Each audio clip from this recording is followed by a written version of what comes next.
هل ده طبيعي ان انا ما اعرفش حد اعرفه؟ لا، انا كريم مش هعرفه عادي يعني. احنا صحاب وبنشوف بعض تقريبا يعني كل يوم، بنكلم بعض، بنحكي شوية حاجات لبعض. انا بقيت خايفة ان انا ممكن انسى عنوان بيتي مثلا، او انسى بنتي. ايه ده يا مريم؟ اكيد مش هنوصل لكده ان شاء الله. انا بس عايز امسك معاكي حاجه حاجه. الشخص اللي انت شفتيه وما عرفتيهوش ده، رجعتي افتكرتيه من نفسك ولا في حد بلغك؟ لا، سارة اللي قالت لي، لان انا مش فاكرة الواقعة خالص، مش فاكرة اي حاجة فيها. قولي لي يا مريم، انت بتاخدي الادويه في المواعيد اللي احنا متفقين عليها؟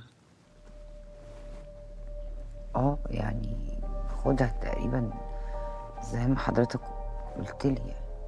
ترددك ده معناه انك بتاخدي الجرعات في مواعيد مش ثابته، وده تاثيره مش كويس. يعني معلش، اللي انا فيه ده ممكن يكون بسبب الدواء. انا ما اقدرش اقول كده، ان انا مش قدامي الصوره كامله. انا مش بدور على اي حقائق دلوقتي. انت متوتره وفاقده تركيزك، عشان كده تلاقيني بسالك سؤال بسؤال. انت تهدي دلوقتي خالص، وانا هبدا اسالك على الايام اللي فاتت ونرجع لورا شويه بشويه. اتفقنا؟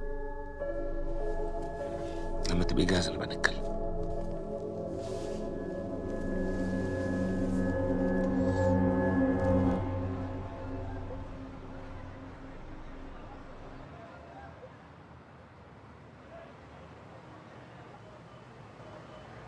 ازيك يا عبد الغني؟ اهلا. ازيك يا استاذ كريم؟ عامل اخبارك ايه؟ ايه؟ الحمد انت لله. معدي بالصدفه ولا ايه؟ لا يعني سألت عليك حوالين الورشة كده، قالوا لك بتحب تقعد هنا، قلت مكان حلو اجي اشرب معاك حاجة. يا لهوي، ده انت تنورنا. تشرب ايه؟ قهوة مظبوط. سيد، قهوه مظبوط. اخبارك يا ريس؟ الحمد لله تمام. خير امور. انت اللي قول لي، ايه اللي بيحصل لعبد الغني؟ في ايه لا مؤاخذه؟ مريم، اللي بيحصل لها ده طبيعي ولا جديد عليها ولا ايه؟ ما ترسيني على اللي بيحصل. يعني ست ناجحة زي دي معقولة تكون بتنسى بالشكل ده؟ يوم الورشة المسج اللي بعتتها وقالت انها ما بعتتش حاجة، ده طبيعي؟ هي عمرها كانت تعرف حد ونسيت انها تعرفه؟ يعني ايه تعرف حد ونسيت انها تعرفه؟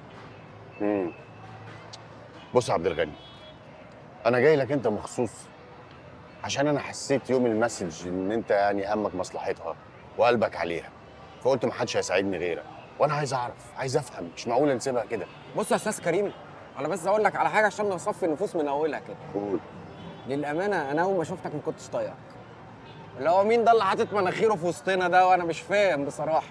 بس بصراحه وقفتك معانا خلتنا استجدعك قوي. حلو، طالما استجدعتني يبقى تفهمني. ما هو انا نفسي مش فاهم. الست مريم دي ست دماغها توزن بلد، وكل حاجه بتعملها على الشعره وعلى المظبوط. انما كام يوم الاخرى دول انا اول مره اشوفها كده بصراحه. والموضوع ده هيتكرر ولا مش هيتكرر، ولا انا مش فاهم حاجه بصراحه.